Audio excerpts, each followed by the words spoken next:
Hello বন্ধুরা, আশা করি তোমরা সবাই ভালোই আছো। এবারের গল্প হলো কালা চাঁদের দোকান। চলো তাহলে আমরা গল্পটা শুরু করি। ইনি হলেন নবীনবাবু। পোস্ট অফিসের সামান্য চাকরি, প্রায়ই এখানে সেখানে বদলি হয়ে যেতে হয়। আয়ের সঙ্গে ব্যয়ের ভাবসাব নেই, প্রায়ই ধার কার্য হয়ে যায়। ঋণ শোধ দিতে নাভিশ্বাস ওঠে। নবীনবাবুর গিন্নি স্বামীর ওপর হাল চটায়। একে তো নবীনবাবুর ট্যাঁকের জোর নেই, তার ওপর লোকটা বড্ড মেনিমুখো আর মিনমিনে। এই যে যখন তখন যেখানে সেখানে বদলি করে দিচ্ছে, নবীনবাবু যদি রোখাসোখা লোক হতো তবে পারতো ওরকম বদলি করতে। বদলির ফলে ছেলেপুলেগুলোর লেখাপড়ার 12টা বেজেছে। আজ এ স্কুল, কাল অন্য স্কুল করে বেড়ালে লেখাপড়া হবেই বা কি করে? এবার নবীনবাবুর বদলি হয়েছে নিত্যানন্দপুর বলে একটা জায়গায়। খবরটা কি করে যে তার গিন্নিকে বলবে, সেইটাই তিনি ভেবে পাচ্ছেন না। গিন্নি, শোনো না, বলছি এবারে না আমার বদলি হয়েছে নিত্যানন্দপুর বলে একটা জায়গায়। আমি যাব না, তুমি যাও। আমি এখানে বাসা ভাড়া করে থাকবো। আর বদলি আমার পোষাচ্ছে না বাপু। তাতে খরচা বাড়বে বই কমবে না। ওখানে আমারও তো আলাদা ব্যবস্থা করতে হবে। দুটো এস্টাবলিশমেন্ট টানবো কি করে? ঠিক আছে, যাব, কিন্তু তোমাকে প্রতিজ্ঞা করতে হবে এরপর বদলি করলে তুমি কিছুতেই বদলি হতে রাজি হবে না। সরকারকে পরিষ্কার জানিয়ে দিতে হবে যে তুমি দরকার হলে মামলা করবে। তোমার মতো মেনিমুখো মানুষদের পেয়েই তো নাকে দড়ি দিয়ে ওরা ঘোরায়। একটা দরখাস্ত নিয়ে ওপরওয়ালার সঙ্গে দেখা করেছিলাম। তা তিনি বললেন নিত্যানন্দপুর থেকে আর বদলি করবেন না। দেখাই যাক। তা কবে রওনা দিতে হবে শুনি? এই তো কাল বিকেল বিকেল করেই বেরিয়ে যাব। বাক্স প্যাটরা গুছিয়ে সপরিবারে পরের দিন সন্ধেবেলা নবীনবাবু নিত্যানন্দপুরে এসে পৌঁছলেন। বেশ ধকল গেল।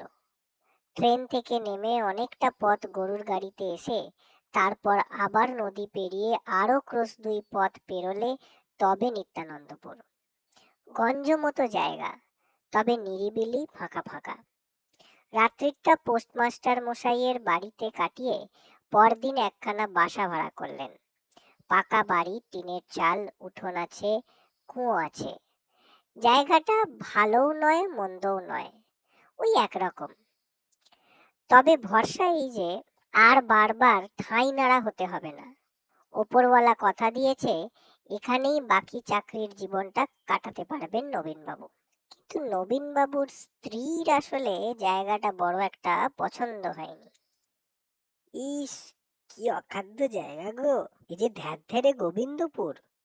অসুখ হলে ডাক্তার বদ্যি পাওয়া যাবে কিনা খোঁজ নিয়ে দেখো।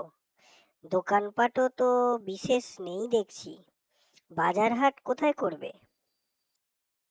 বাজার এখান থেকে 1 ক্রোশ, তাও রোজ বসে না। সপ্তাহে 2 দিন হাট। তবেই হয়েছে। এখানে স্কুলটা কেমন খোঁজ নিয়েছো?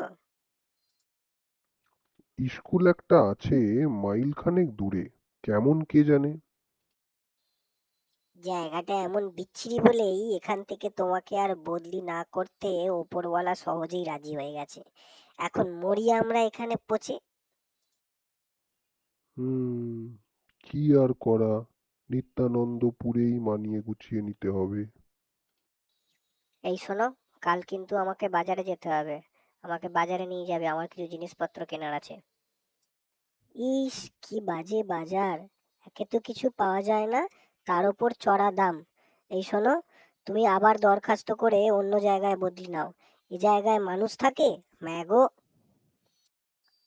বাজারের হাল দেখে নবীন আর নবীনের বউ যৎসামান্য কিছু জিনিস কিনে সেদিন বাজার থেকে চলে আসে। কিন্তু ফাঁপড়ে পড়তে হয় নবীনকে কিছুদিন পর।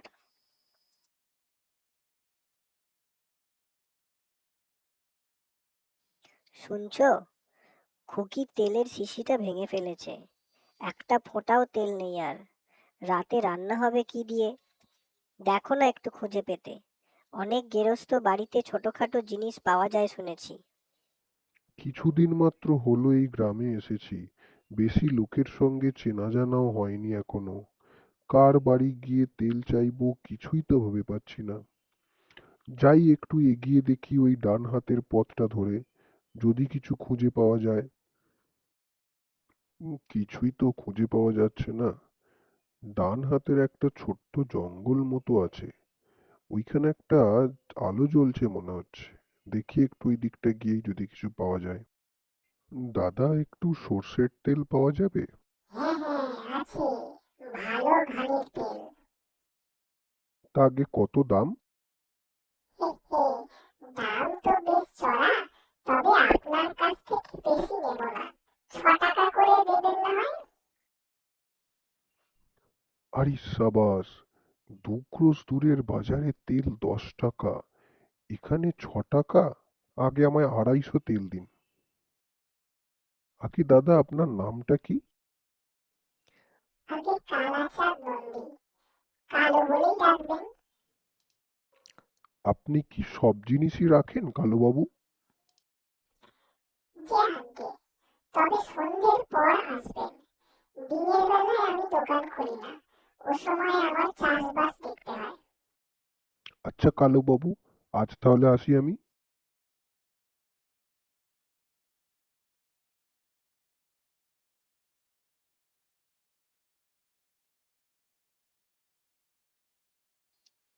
কম দামে ভালো সর্ষের তেল পেয়ে নবীন আর নবীনের বউ তো হেবি খুশি।